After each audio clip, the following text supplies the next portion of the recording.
Ya, shalom teman-teman yang terkasih, dimanapun kita berada. Semoga kita semua dalam keadaan sehat dan kita terus diberkati oleh Tuhan. Ya, puji Tuhan teman-teman, kita jumpa lagi di channel ini untuk kita mendengarkan sebuah kesaksian yang luar biasa dari seorang murtadin yang begitu menyentuh hati bahwa dahulunya ia memutuskan untuk menjadi seorang mualaf karena menikah dan berharap menemukan kebahagiaan dalam hidupnya. Namun justru seiring berjalannya waktu, hatinya dipenuhi kegelisahan, ketakutan, dan tidak pernah merasakan damai yang sejati. Di tengah pergumulan hidup yang berat, tanpa sengaja ia mendengarkan khotbah dari seorang hamba Tuhan yang memberitakan kasih dan keselamatan di dalam Tuhan Yesus Kristus. Setiap kata yang didengarnya seperti menjawab semua pertanyaan dalam hatinya selama ini. Untuk pertama kalinya, ia merasakan damai yang tidak pernah ia alami sebelumnya. Ya teman-teman, bagaimana perjalanan hidupnya hingga akhirnya kembali percaya kepada Tuhan Yesus sebagai satu-satunya juru selamat dalam hidupnya? Apa yang ia alami sampai berani mengambil keputusan besar dalam hidupnya? Oleh sebab itu, mari kita sama-sama saksikan kesaksian selengkap dari seorang murtadin ini. Kiranya kita menonton kesaksian ini sampai selesai, sehingga kita juga diberkati, iman kita dikuatkan untuk terus mengikut Tuhan Yesus di dalam kehidupan kita. Selamat menyaksikan, Tuhan Yesus memberkati.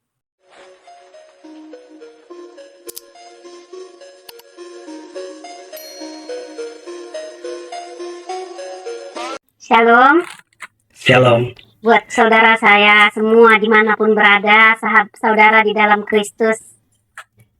Perkenalkan, nama saya Elida Rina Senianti Purba. Mungkin terlalu panjang ya, Puji tapi Tuhan. mungkin ini nama yang indah. Nama yang indah, ya. Nama yang indah yang diberikan orang tua saya.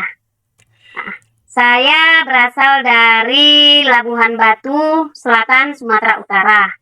Ya, umur Ya. saya 40. Jadi sebenarnya saya ini dilahirkan dari sebuah keluarga Kristen, pengikut Kristus. Kami ada 5 bersaudara. Kalau ditanya masalah pendidikan, saya itu dulu kegiatan-kegiatan waktu saya di iman saya dulu di Kristen, masa dulu ya, masa sekolah, saya itu ada beberapa tingkat TK, tingkat SMA itu di sekolah Kristen. Bahkan melakukan kegiatan-kegiatan seperti biasa ya, pada umumnya ke gereja, ikut udamu di gereja, sering seperti itu ya. Ya bahkan kalau hari Natal ya hari Natal gitu. Nah, singkat cerita, di umur 19 masa SMA ya, saya bertemu dengan seorang pria yang berbeda agama, berbeda keyakinan. Tapi kalau dulu perbedaan keyakinan itu saya tidak persoalkan, karena semua agama mengajarkan baik, tidak ada yang tidak baik. Karena menurut saya, semua pasti mengajarkan yang baik, karena terbukti dari kita berjalan bersama orang lain juga damai, tidak ada masalah gitu ya. Nah, singkat cerita, saya ketahuan sama orang tua. Orang tua melarang keras untuk saya melanjutkan hubungan. Tapi karena cinta itu buta, saya akhirnya memilih hidup dengan dia dengan tanpa persetujuan orang tua, restu orang tua. Kalau dulu itu bahasanya lari kawin. Saya menikah dengan dia karena tidak akan ada cara lain. Orang tua saya tidak menerima apapun ceritanya, jadi saya yang mengikut dia. Akhirnya saya ikut keyakinannya itu di tahun 1999. Akhirnya saya ikut keyakinannya dan saya disambut baik oleh keluarga, dan prosesnya terlalu cepat. Saya akhirnya menikah. Mesti pernikahan saya itu tidak seperti orang pada umumnya ya, ada antaran-antaran gitu ya. Saya simple aja, Saya nggak tahu, yang penting saya tinggal sama dia, saya hidup sama dia. Karena waktu itu juga masih labil, saya umur 19 tahun, penting hidup bersama, begitulah ya. Nah, saya menikah, akhirnya lepas kontak dengan orang tua. Entah apa yang terjadi dengan orang tua, entah bagaimana perasaannya, saya tidak tahu. Yang saya tahu, saya hidup dengan cinta sejati saya, gitu ya. Terus di saat saya nggak berapa lama saya hamil. Terus saya hamil, ya dalam kondisi kurang ke apa ya, ekonomi tidak ada pas-pasan, bukan hanya pas-pasan, tidak ada ya. Karena mertua juga kurang, mungkin gimana ya, mungkin ini cerita lama, tapi mertua itu kurang support sih kalau untuk rumah tanggaku waktu itu. Namun perasaan sayangnya, perhatiannya ada. Tapi yang namanya saya waktu itu masih umur segitu ya, ditambah hamil butuh makan, kayaknya mau makan tapi uang nggak ada gitu ya. Terus keadaan saya kurus, kayak kurang gizi, kurang vitamin. Nah, orang tua saya dengar, yang paling sakit hatinya ya orang tua saya lagi kembali. Dia tengok saya kurus. Mas, kalau aku terjadi sesuatu, yang merasa bersalah, yang merasa kehilangan juga ya orang tua. Akhirnya orang tua panggil saya beserta suami, dia terima dengan lapang hati, dengan lapang dada. Akhirnya kami tinggal bersama orang tua dengan iman yang berbeda. Padahal tadinya orang tua itu sama sekali tidak menerima. Akhirnya kami diterima dan kami dimodali usaha, dibikinkan rumah, dikasih modal usaha.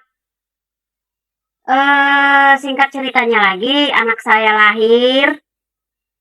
Akhirnya kami punya usaha sendiri. Tapi sebelumnya ya saya lupa. Waktu saya di iman Islam ya, setelah saya masuk agama Islam, saya tidak terima didikan dari suami. Suami saya juga kalau ditanya tidak banyak tahu. Kadang-kadang saya bertanya, ini artinya apa sih? Dia tidak tahu. Sama sekali dia tidak tahu. Saya juga heran kan. Tapi saya nggak mikirkan ke situ, yang namanya cinta buta. Saya maunya nikah, kayaknya hidup nyaman, bahagia, nggak ada uang juga bahagia gitu ya. Tapi untuk hal sholat, bimbingan sholat itu saya belajar sendiri loh. Saya panggil guru ngaji. Saya kan berbaur-baur nih sama tetangga. Terus saya bilang, saya bisa nggak ajari sholat? Karena pesan orang tua waktu itu, kalau sudah kau putuskan sama dia, oh jangan gantung-gantung imanmu. Jangan nanti ke neraka kau enggak, ke surga enggak, kemana-mana pun kau enggak. Gitu deh pesan orang tua ya. Tekun. Kalau memang ke situ, tekun.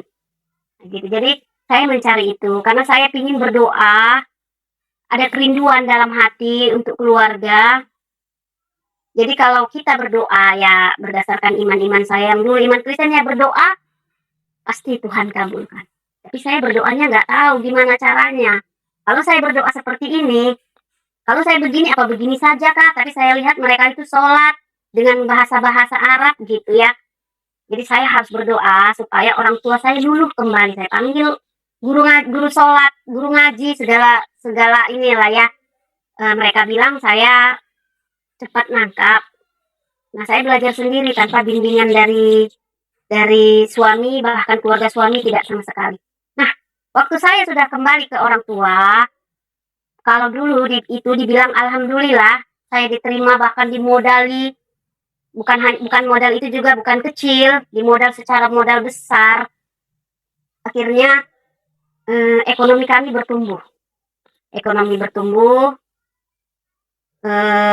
dan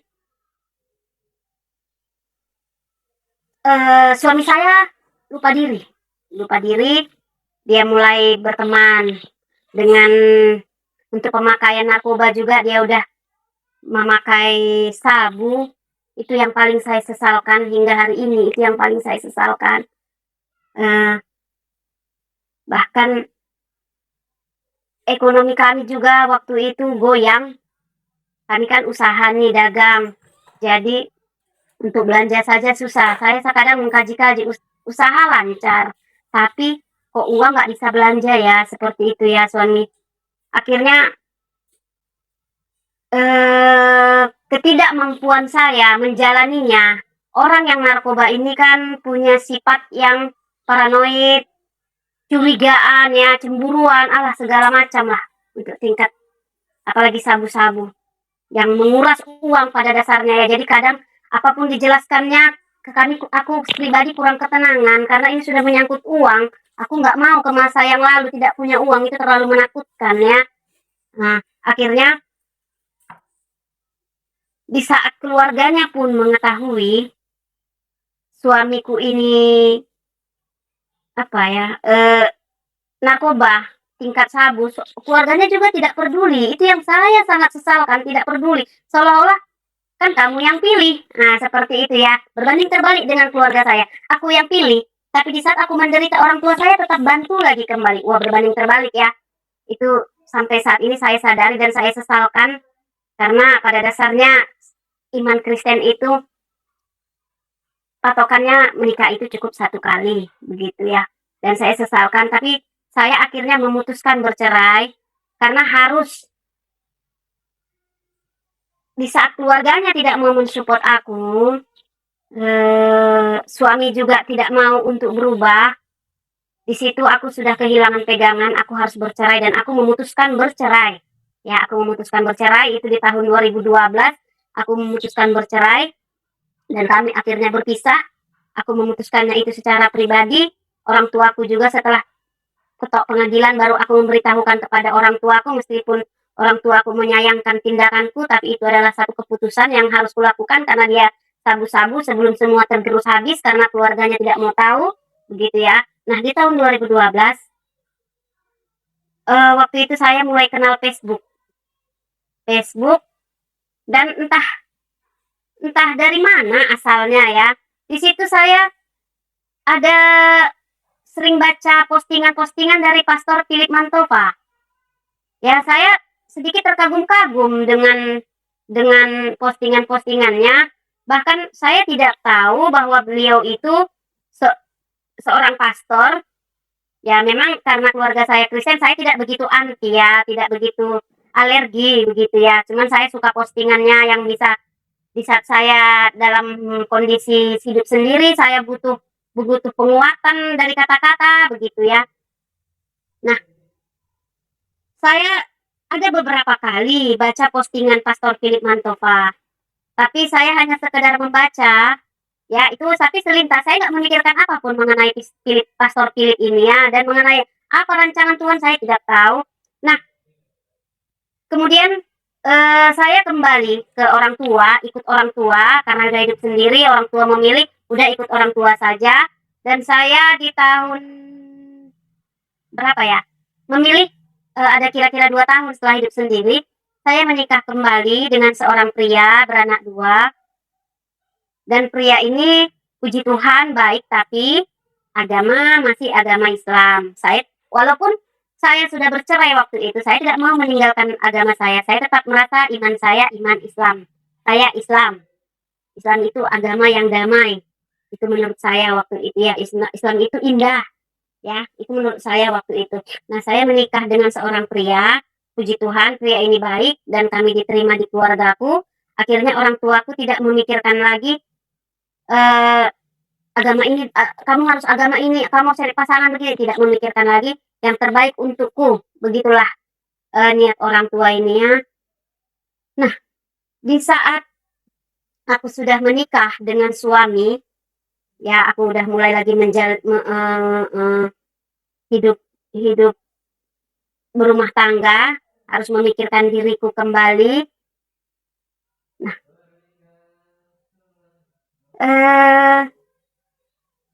ada beberapa kali ya terjadi permasalahan, itu sudah biasa ada terjadi permasalahan. Yang awal mulanya permasalahan ini sebenarnya yang paling menyakitkan untuk anakku yang sudah lajang, yang tadinya di usia berapa ya, usia 20 tahun, dia masuk fase labil ya, apa ya, masuk pergaulan bebas, seperti itu, dia masuk terjerumus narkoba, seperti itu ya. Jadi itu hal yang sangat menakutkan. Sepertinya kalau untuk memilih dalam kondisi seperti itu, kayaknya saya lebih memilih mati aja gitu ya. Tapi bukan bukan dengan cara saya bunuh diri, bukan dengan cara saya. Kayaknya saya udah deh panggil aja ya Allah, aku panggil aja biar aku mati saat ini juga gitu ya. Tapi nggak terniat untuk bunuh diri, mau minum apa itu nggak pernah terniat sama sekali, nggak pernah terlintas. Nah, eh tapi sebelum dari itu ya, eh, eh, eh, goyangnya iman saya sebenarnya. Sebenarnya saya cinta loh dengan agama Islam saya. Saya cinta. Saya bangga. Bahkan ada beberapa kali orang tua ngajak juga saya nggak mau. Saya nggak mau. Saya bilang imanku, iman mama, agamaku, agama mama, agama mama. Saya tetap begitu seperti itu. Eh, Goyangnya iman saya, saudaraku, itu dimulai dari masa Pak Ahok, ya, dari masa Pak Ahok, di mana sama-sama kita ketahui Pak Ahok itu seorang putra bangsa yang luar biasa. Dia berkarya, itu menurut saya ya. Nah, hanya karena salah sedikit aja, menurutku itu sedikit, bahkan hanya sebatas sedikit ya, sedikit aja. Tapi itu terlalu dibesar-besarkan. Bahkan sampai demo berjilid-jilid. Bahkan sampai ribuan orang menyatakan dia bersalah. Yang paling tidak mengenakan, yang bikin hatiku ini nggak terima, darah Ahok halal untuk diminum, dihabisi. Ya Allah, kok sampai seperti ini? Kesalahannya hanya seperti itu. Nah, aku mulai berpikir, Islam itu kan damai. Damai itu seperti yang dilakukan orang tuaku. Di saat aku sudah tidak memperdulikan perasaan orang tuaku yang melahirkan aku, mengurus aku, dia terima loh aku kembali. Bahkan di saat aku tetap dengan imanku, dia terbuka, tidak masalah. Nah, hanya hal sekecil itu, terus damainya di mana? Aku udah mulai berpikir. Di situ imanku goyang, ya, imanku sangat goyang. Yang tadinya ya, kita bisa membedakan orang, manusia yang paham agama. Dalam Islam dia berjubah, pakai peci atau lobe. Dan di saat mereka lewat atau kita lihat, kita itu kayaknya hormat banget ya, gitu. Kita ini bukan siapa-siapa, kayaknya Pak, Bu, seperti itu ya. Saya hormat sekali dengan orang-orang seperti itu waktu itu. Nah, di situ hilang penghormatan saya sama mereka. Darah halal diminum. Secara, kalaupun mereka berkata, itu kan segelintir orang berkata. Tidak bisakah logika berpikir? Tidak bisakah baik-baik? Nah, dia Pak Ahok di penjara 2 tahun hanya dengan kesalahan seperti itu. Tarik ke diri kita, yuk, tarik ke diri. Kalau kita seperti itu di penjara 2 tahun, apa yang terjadi dengan diri kita, saudaraku? Bagaimana keluarga, anak kita menanggung malu seperti apa? Dan berkumpul dengan para napi di penjara. Nah, di situ iman saya goyang, luar biasa goyang. Nah, di saat iman saya goyang, sekarang kita tidak perlu banyak bercerita sama orang. Dari handphone itu sudah terbuka loh apa yang ingin kita ketahui. Bahkan detik ini, menit ini, apa yang ingin kita ketahui dari handphone, klik keluar. Beritanya seperti apa mau kita cari, klik keluar. Saya pelajari mengenai iman Islam. Bukan hanya berita dari bahasa kita, dari Arab sendiri pun, dari mana pun itu bisa kita pelajari. Saya pelajari. Tapi iman saya masih iman Islam. Tapi sudah goyang. Saya sudah tidak mulai ikut aktivitas. Saya sudah tidak sholat, tidak ikut aktivitas perwiritan, apapun tidak saya ikuti lagi. Saya tidak mau ikuti. Kenapa? Panutan saya aja seperti itu yang menghalalkan darah. Darah loh, darah. Sementara binatang aja pun yang masih berdarah dimakan haram. Gimana darah manusia jadi halal? Pening kan? Di situ saya goyang. Nah, singkat cerita, saya punya masalah dengan anak yang narkoba. Saya pergumulan. Permasalahan saya ini mau saya usahakan dengan tangan saya sendiri tidak bisa. Dengan tenaga saya sendiri tidak bisa. Saya sudah berupaya. Bahkan dengan kalau bisa air mata ini air mata jadi air mata darah. Bahkan kami sering perang, kami sering ribut, sering lempar-melempar, dia juga sering marah sama saya. Saya sampai menangis, saya memilih, ya Tuhan kalau memang saya harus mati, mati aja gitu kan. Nah, kemudian ada pergumulan dengan saudara dengan mama, adik-adik. Ini pergumulannya sebenarnya bukan pergumulan seperti apa, hanya karena buka usaha, kami mau buka usaha cabang lagi, dan tadinya sudah komitmen, itu saya yang ngolah, ternyata tidak, saya tetap diposisikan di toko yang lama. Jadi adik saya yang lain yang mengolah, saya kurang suka dengan komitmen seperti itu. Tadinya kan sudah berkomitmen, dari awal seperti apa, begitu ya. Di situ saya nangis, saya seperti merasa diabaikan keluarga, tidak memikirkan perasaan saya. Ditambah lagi mungkin anak saya waktu itu sedang punya masalah yang sangat berat ya. Menurut perasaan saya, karena dia narkoba yang tidak ada titik habisnya, titik akhir yang baik gitu ya. Saya kayaknya merasa hancur.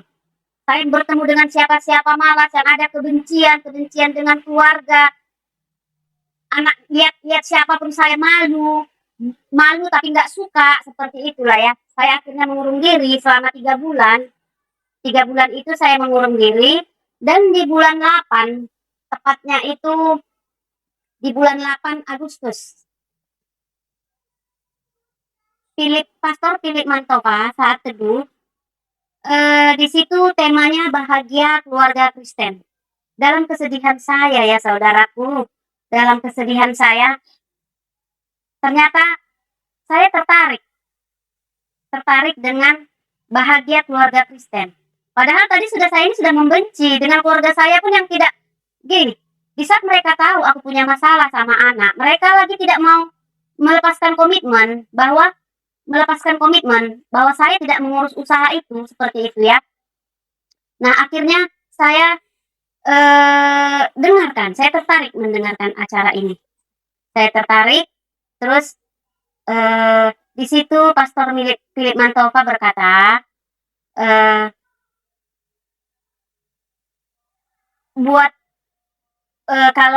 kalau Anda yang menonton ini sendiri, anggap tidak bersama keluarga, anggap kami keluarga rohanimu, keluarga di dalam Kristus. Wah, di situ saya sedih sekali. Ternyata di samping saya merasa kehilangan keluarga, anak saya bermasalah, di situ ada perkataan Pastor Philip Mantova, anggap kami keluarga rohanimu di dalam Kristus. Saya semakin tertarik dengan kata-kata itu. Anggap saya keluarga. Mungkin saya butuh keluarga waktu itu ya. Anggap saya keluarga. Nah, saya dengarkan kata-katanya. Terus di situ Pastor Philip bilang, membenci itu lebih sulit dibanding mengasihi. Nah, aku kan membenci. Dalam kondisi waktu aku masalah Pak Ahok juga aku sudah membenci agama yang kuanut sendiri, itu pun aku udah nggak suka. Tambah lagi seperti ini orang tuaku, keluargaku, aku semakin benci. Kenapa mereka juga nggak mensupport aku untuk urusan anakku? Mereka malah buat keputusan seperti itu gitu ya. Kok aku malah lebih gampang membenci dibanding mengasihi. Nah, Pastor Philip Mantova berkata, mereka mengasihimu, mereka mengampunimu, mereka mengasihiku, mereka mengampuniku. Aku semakin penasaran. Bahkan ada yang bikin aku tertarik sama Pastor Philip Mantova berkata, Tuhan Yesus mengasihimu. Ini seperti gimana ya saudaraku? Bagaimana kalau saudara di saat tidak punya uang atau diberi hadiah? Seperti itu perasaan saya. Tapi air mata saya mengalir. Tuhan Yesus mengasihimu. Ya Tuhan, ini apa? Saya heran ya. Tapi di saat saya sedikit melupakan. Di saat pergumulan saya yang bikin saya kok bisa ya? Di saat saya buka YouTube, saya itu bertemu dengan Pastor Philip Mantova loh. kembali, padahal tadi itu sudah 2012, ini sudah tahun 2020, 8 tahun. Saya bertemu kembali dengan Pastor Philip Mantova di saat saya mengalami pergumulan yang luar biasa, di saat saya membenci, tidak punya percaya sama orang, di saat saya sudah menyerahkan diri saya, lebih baik saya mati. Pastor Philip Mantova datang dan berkata, anggap kami keluarga rohanimu dalam Kristus. Tuhan Yesus mengasihimu. Waduh, aduh, luar biasa. Apa ini semua? Tapi di saat saya mendengar itu, saya punya ketertarikan menonton itu sampai habis, sampai selesai. Bahkan saat Pastor Philip Mantova mengatakan angkat tangan, saya angkat tangan. Philip Mantova memberikan berkat kepada saya. Di saat Pastor Philip Mantova mengatakan shalom, saya katakan shalom. Terima kasih, Pastor. Setelah saya cek, apa besok Philip Mantova ada online lagi enggak ya?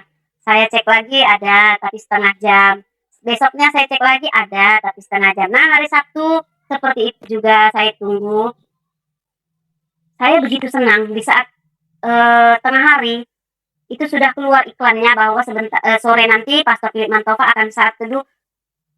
Luar biasa senangnya, luar biasa bahagia. Padahal saya belum memutuskan apa-apa loh. Belum memutuskan untuk saya terima Tuhan, saya suka yang ini. Saya belum memutuskan. Tapi itu seperti terbawa, seperti air mengalir ya, terbawa. Akhirnya di saat saya tahu, saya mandi, saya bersih-bersih, bahkan tempat saya mau ibadah saat teduh bersama Pastor Philip Mantova, saya rapikan, saya bersihi, terus saya tunggu waktu siarannya pun masih sekedar buku-buku di layar handphone, saya tunggu seperti ini. Saya tungguin, saya senang menunggui. Nah, setelah udah mulai nyanyi, saya ikut goyang-goyang begini. Terus saya belum ada panggil Tuhan, saya belum ada. Saya sekedar seperti terbawa aja ingin mendengar. Nah, di saat saya sudah mulai dia mulai live lagi kembali, itu ada tanggal 12, hidup tanpa penyesalan. Wow, luar biasa. Judulnya luar biasa. Dan seperti itu saudaraku, tanggal 8, 12, 15, 19, 22, 26 sampai saya terima Tuhan Yesus. Semua judul-judulnya itu saya rasa diperuntukkan untuk saya. Kalau sekarang saya katakan, itu saya imani untuk saya. Semua itu Tuhan Yesus berikan untuk saya. Kenapa? Karena waktu itu saya mengurung diri. Saya tidak mau bertemu dengan siapa-siapa. Saya tidak mau sama siapapun, saya tidak mau. Tapi di saat Tuhan Yesus mengatakan, Tuhan Yesus mengasihimu. Setiap 3 hari sekali Tuhan Yesus berbicara dengan saya melalui Philip Mantova. Saya punya kerinduan. Bahkan hari Rabu dan hari Sabtu, saya punya perilaku yang berbeda. Sangat berbeda. Berbedanya bukan hal negatif. Berbedanya itu dari segi saya terlalu bahagia. Seolah-olah saya akan kedatangan tamu yang VIP, yang luar biasa, yang akan memberi saya ketenangan, kedamaian. Saya akhirnya menunggu lagi. Saya seperti berbicara dengan Tuhan. Saya seperti bertemu dengan Tuhan. Saya punya kedamaian. Dan di saat saya mendengar mereka bernyanyi, saya menangis. Saya menangis. Bahkan di saat Pastor Philip Mantova juga bernyanyi senang, saya juga menangis. Saya nggak tahu ini menangis, tapi saya begitu, ini sambil begini-begini. Tapi air mata saya jatuh. Saya nggak tahu itu proses apa ya. Saya nggak tahu. Nah, bahkan Pastor Philip Mantova menyampaikan pesan-pesan. Seperti Pak bisa ditayangkan untuk Matius 7 ayat 7. Matius 7 ayat 7. Baik, sebentar Bu ya.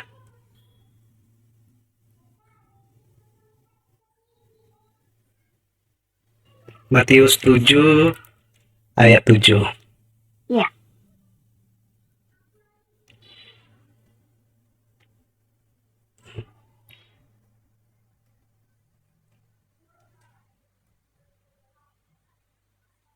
Ya. Matius 7 ayat 7, Pak. Ya. Matius 7 ayat 7. Ya, silakan Bu. Muncul ya di layar, Bu. Iya, muncul, Pak. Ya. Firman Tuhan ini saya suka kali ya. Saya senang sekali. Mintalah maka akan diberikan kepadamu. Carilah maka kamu akan mendapat. Ketoklah, maka pintu itu akan dibukakan bagimu. Wow, luar biasa. Amin, Ini amin yang Bu. saya mau. Ini yang saya mau, Pak. Ini yang saya mau, saudaraku. Saya minta Haleluya. dia beri. Saya ketok dia datang, dia buka. Ini yang saya mau. Ini yang saya mau, luar biasa. Dan setelah saya waktu ada itu beberapa saya baca ya, terus saya berdoa sama Tuhan. Saya sering berdoa, bahkan saya sering bercakap-cakap sama Tuhan. Mungkin saya tidak berdoa, seperti ini tidak. Saya buka mata, saya sering bicara sama Tuhan. Tapi saya belum terima Tuhan Yesus ya. Saya masih iman Islam. Tuhan, serahkan samamu. Apapun masalahku, saya sering berbicara seperti itu. Nah, saat saya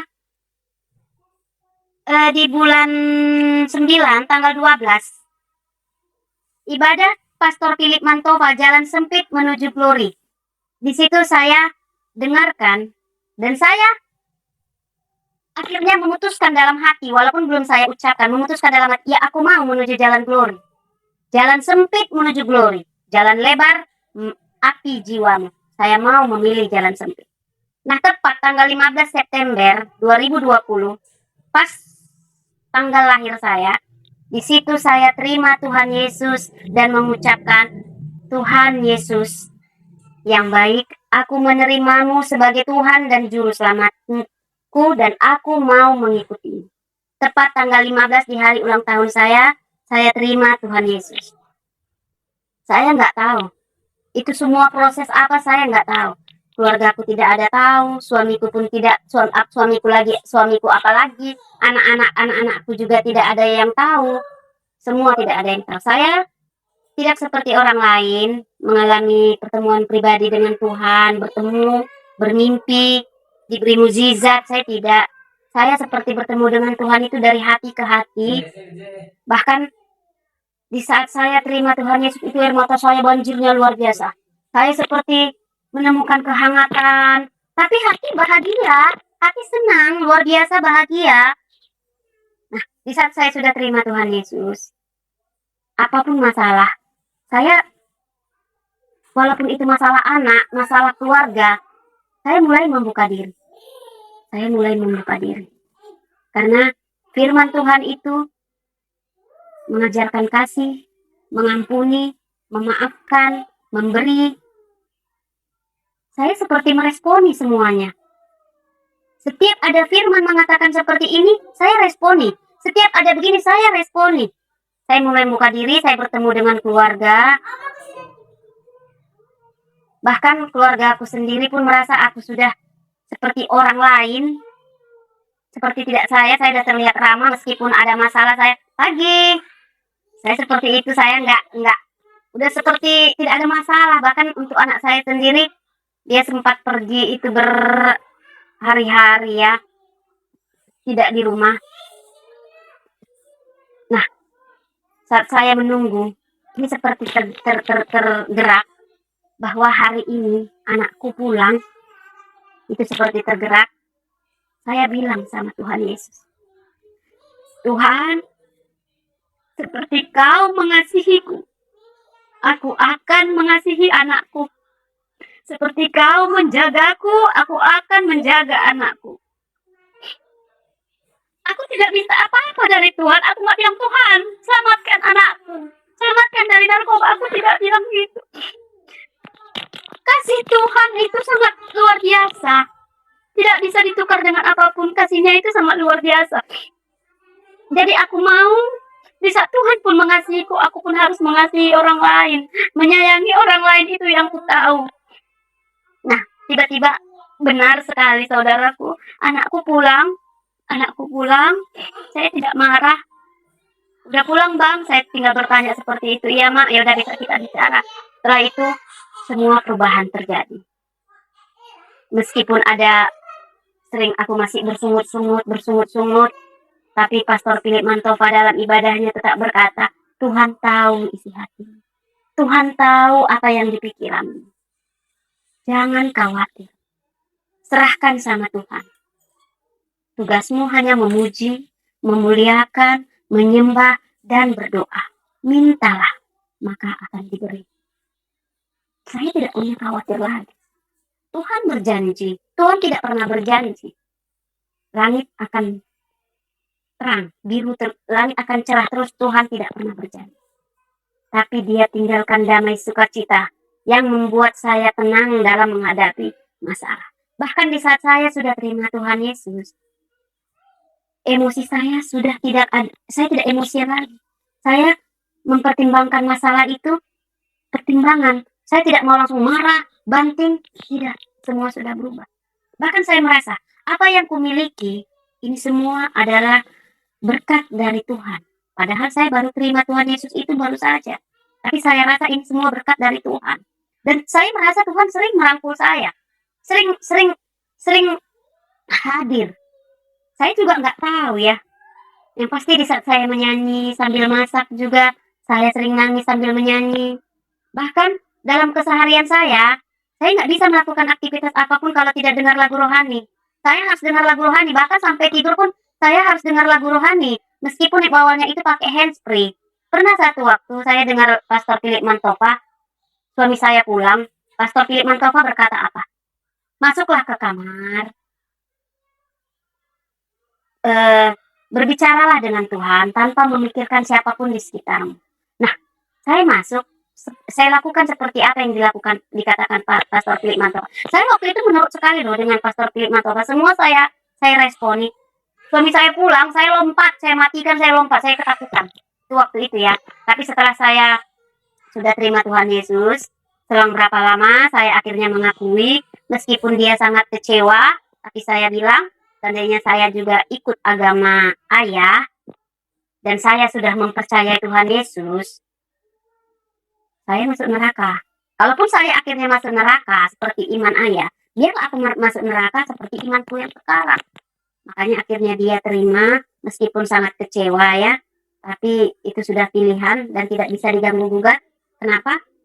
Damai sukacita ini luar biasa. Masalah seberat apapun,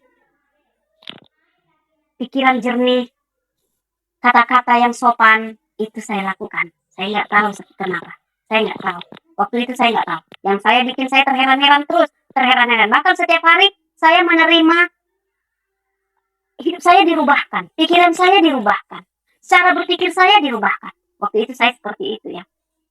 Nah, di bulan 2, 2021, saya dibaptis. Sebenarnya bukan.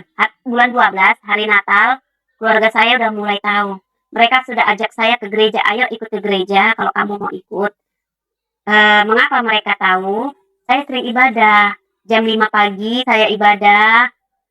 Jam 7 bahkan malam, tengah malam juga saya ibadah. Jam 5 pagi itu lebih sangat saya takjub ya, heran. Saya dibanguni setiap jam 5 pagi saya dibanguni. Setiap jam 5 pagi sampai sekarang saya harus ibadah. Bahkan tidak ada yang mengajari, siapapun tidak ada mengajari.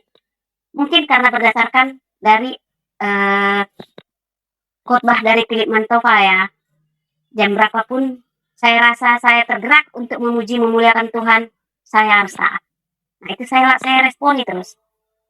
Nah akhirnya di saat mereka udah tahu, saya mencari-cari gereja, tapi saya belum tahu nih mau gereja kemana. Tapi puji Tuhan, akhirnya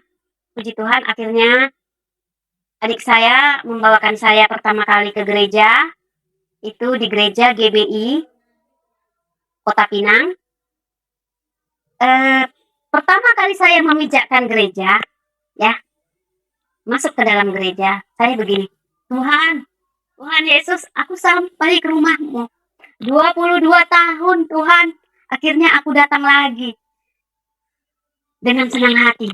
Dan saya melihat yang melayani Tuhan di atas altar, bahkan yang duduk di kursi, semua ganteng-ganteng, cantik-cantik, cerah, seperti ada sinar. Saya tak ada satupun melihat mereka jelek. Luar biasa ya, padahal dulu saya merasa Islam itu yang paling cantik. Dengan pakaian menutup aurat, cantik. Nah, di saat mereka semua di dalam gereja, di altar, tidak bisa berkata apa-apa saya. Semua cantik, indah. Saya terkagum-kagum. Bahkan saat saya datang, itu pertama kali saya datang, perjamuan kudus. Saya tidak perlu tanya apa-apa sama mereka. Saya ambil roti dan anggurnya, saya ambil, saya makan. Seperti acaranya ya, saya ikuti acaranya. Saya tidak peduli meskipun saya belum dibaptis. Karena saya punya kerinduan. Di saat ibadah juga memuji, saya menangis. Bahkan lagu senang juga udah mereka sampai begini-begini, saya menangis.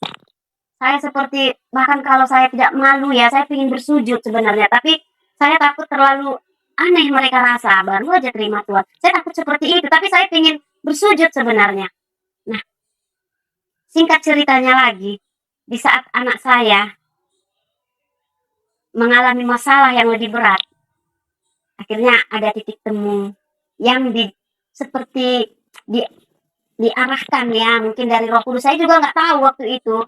Saya seperti dituntun untuk anak saya ini diantar ke salah satu panti rehab begitu ya. Saya antar. Puji Tuhan, saudaraku yang terkasih, janji Tuhan satu lagi digenapi buat hidup saya. Satu orang bertobat, seisi rumah diselamatkan. Anakku akhirnya di bulan 4 2021 terima Tuhan Yesus secara pribadi. Dan saya tidak tahu, dia tidak pernah lihat saya ibadah seperti apa, dia tidak tahu. Dia tahu iman saya, tapi dia tidak mendalami sekali tentang saya. Bahkan dia marah waktu saya terima Tuhan Yesus. Nah, secara pribadi dia terima Tuhan Yesus dan minta dibaptis. Tiba-tiba saya dengar kabar, puji Tuhan, janji Tuhan digenapi begitu cepat. Tapi selang beberapa waktu ya, sebenarnya saudaraku, sama siapapun saya bercerita, saya seperti punya kebanggaan ya. Pernah satu waktu teman saya, dia tinggal di arah Kerinci, dia telepon saya, dan saya kasih tahu mengenai saya kayaknya sudah murtad. Dia bilang, benar lah, gitu, dia nggak percaya. Tapi setelah sering kami berkomunikasi mengenai iman saya bangga, saya senang, saya merasa luar biasa diubahkan. Tiba-tiba dia kontak saya, aku sepertinya punya mimpi spiritual. Mimpi apa? Aku dibaptis dan lihat salib, dia bilang kan. Terus tiba-tiba aku 1 minggu lupa bacaan sholat. Suamiku dan anak-anakku sampai menangisi aku. Bahkan aku nggak tahu apa bacaan sholat sedikit pun. Katanya kan. Terus, iya kak, puji Tuhan lah kak, berarti Tuhan mau pakai kakak. Nah, dia sebenarnya tertarik dengan cerita saya, tapi dihalangi sama suami. Akhirnya hari ini kami lepas kontak, dan sampai sekarang dia tidak menghubungi saya. Bahkan namanya masih saya catat di Alkitab, dan saya bawa doa setiap hari. Saya ingin dia juga menjadi orang yang diselamatkan ya saudaraku. Dan ada beberapa luar biasa perjalanan hidup saya dengan Tuhan Yesus. Di samping tadi saya bertemu Tuhan Yesus dari hati ke hati, saya responi firman Tuhan. Ada beberapa hal-hal yang menurut saya takjub, heran dan tidak masuk akal. Ternyata itu terjadi di saat saya juga pergi ke gereja, belanja ke Medan, ingin membelanjakan bahan toko. Saya ini berpikir, saya belanjakah apa ke gereja? Itu dalam hari Minggu.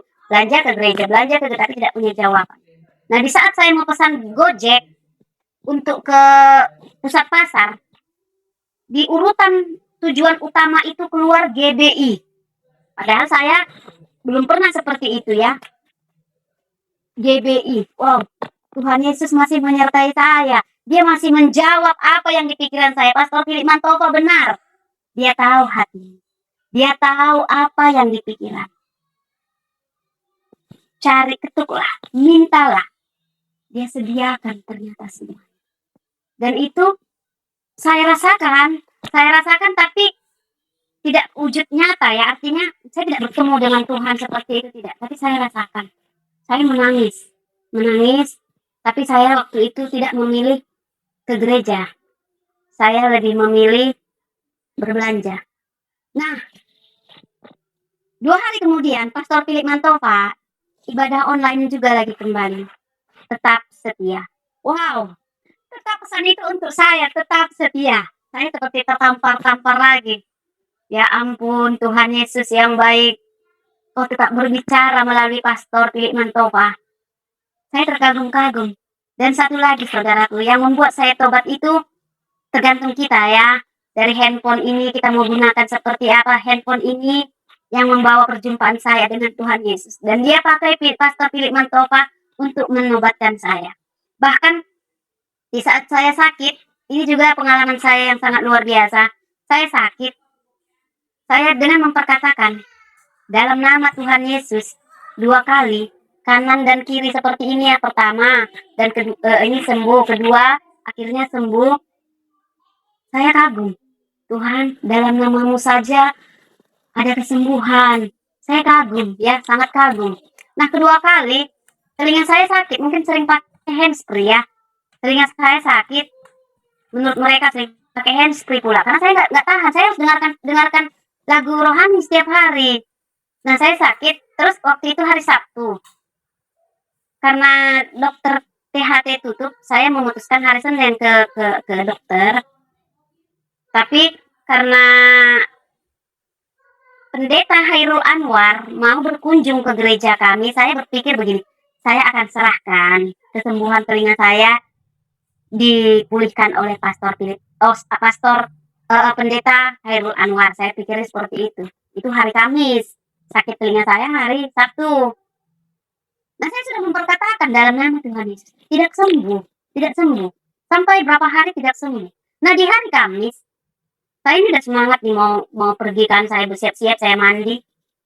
Saya seperti diberitahukan, basuh telinga. Padahal tadinya saya udah basuh telinga seperti orang yang kemasukan air. Saya udah masukkan air, saya gini-giniin. Tidak sembuh. Nah, ini seperti saya disuruh basuh telinga. Saya basuh telinga saya. Saya masukkan air seperti ini, saya ginikan. Sembuh, bahkan lebih cas dari sebelumnya. Di situ saya berpikir lagi, apa tujuan Tuhan memberitahukan ini? Ternyata Tuhan mau imanmu yang menyelamatkan. Jangan serahkan ke orang lain. Tetap tumbuhkan imanmu. Wow, luar biasa. Setiap hari saya terheran-heran. Semakin saya cari Tuhan, semakin saya terheran-heran. Luar biasa ikut dengan Tuhan. Bahkan saya ada melakukan puasa 40 hari. Tadinya saya puasa 1 hari. Saya ada sempoyongan-sempoyongan karena saya 24 jam. Terus saya puasa 3 hari, ambil yang 18 jam. Saya jatuh sakit, demam, sampai berobat. Akhirnya keluarga bilang, udahlah nggak usah puasa, nggak usah begini-begini segala macam. Tapi tetap saya kerjakan. Nah, itu saya tidak ada memimpin loh. Saya seperti digerakkan aja. Nah, di saat saya melakukan puasa 40 hari, di situ saya paling takjub. Dulu saya pernah puasa 30 hari, waktu saya di iman Islam. Di sini perbedaannya luar biasa. Saya lakukan apapun dengan sukacita, hati bahagia, perut tidak lapar, badan tidak kurus. Padahal sudah 40 hari. Di situ saya terheran-heran. Sangat terheran-heran. Bahkan lihat orang makan pun saya tidak suka. Tidak tertarik. Tidak ngeces gitu ya. Tidak ngiler gitu ya. Saya tidak tertarik. Nah, di situ saya luar biasa. Dan di situ saya semakin merasakan perbedaan. Dulu saya dengan sekarang. Sangat saya rasakan. Dulu di saat saya meminta, saya tidak merasakan.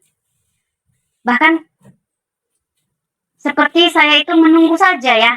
Dan di saat tiba-tiba saya rasa doa saya dijawab, oh iya ini jawabannya. Mungkin begitu. Nah, sekarang semua ini seperti tidak masuk akal gitu. Tapi ternyata terjadi.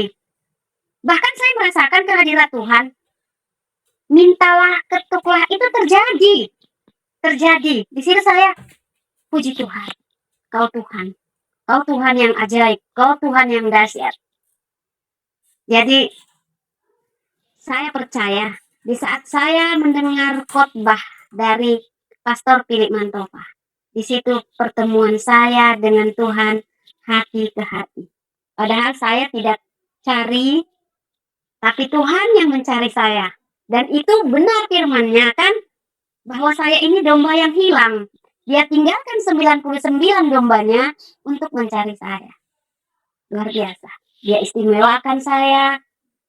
Itu yang saya rasakan. Saya dipulihkan. Saya menjadi luar biasa dalam Tuhan. Bahkan ada beberapa orang bilang, semenjak iman saya berbeda, saya sudah tidak seperti yang dulu, saya sudah jadi luar biasa. Seperti tidak mereka kenal ya. Jadi luar biasa sekali Pak ikut Tuhan Yesus. Puji Tuhan.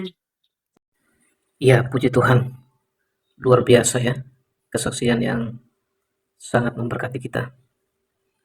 Ya, teman-teman yang terkasih di dalam Tuhan Yesus Kristus, dari kesaksian ini kita belajar bahwa damai sejati tidak dapat ditemukan hanya dari kita beragama atau tradisi, bahkan keputusan manusia.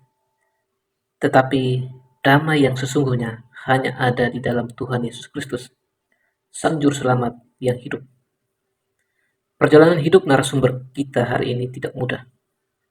Ada penolakan, pergumulan yang berat, bahkan air mata. Tetapi ketika ia sungguh-sungguh datang kepada Tuhan Yesus, hidupnya mulai dipulihkan dan hatinya dipenuhi damai yang tidak bisa diberikan oleh dunia. Firman Tuhan berkata dalam Yohanes 14 ayat 6, "Akulah jalan dan kebenaran dan hidup. Tidak ada seorang pun yang datang kepada Bapa kalau tidak melalui aku." Dalam Matius 11 ayat 28, Tuhan Yesus juga berkata, "Marilah kepadaku semua yang letih lesu dan berbeban berat, aku akan memberi kelegaan kepadamu." Ya, teman-teman yang terkasih, kiranya melalui kesaksian ini boleh menjadi berkat dan membuka hati banyak orang untuk mengenal kasih Tuhan yang sanggup mengubah hidup siapa saja. Dukung terus perkembangan channel ini dengan cara like, komen, subscribe, dan juga dibagikan video ini supaya semakin banyak orang mendengar kesaksian yang memberkati dan mereka juga boleh percaya kepada Tuhan Yesus Kristus melalui kesaksian ini. Saya ucapkan terima kasih kepada teman-teman semua yang selalu setia menonton kesaksian di channel ini. Kiranya Tuhan Yesus senantiasa memberkati kita semua dan menyertai kehidupan kita. Sampai jumpa di video berikutnya. Tuhan Yesus memberkati. Shalom.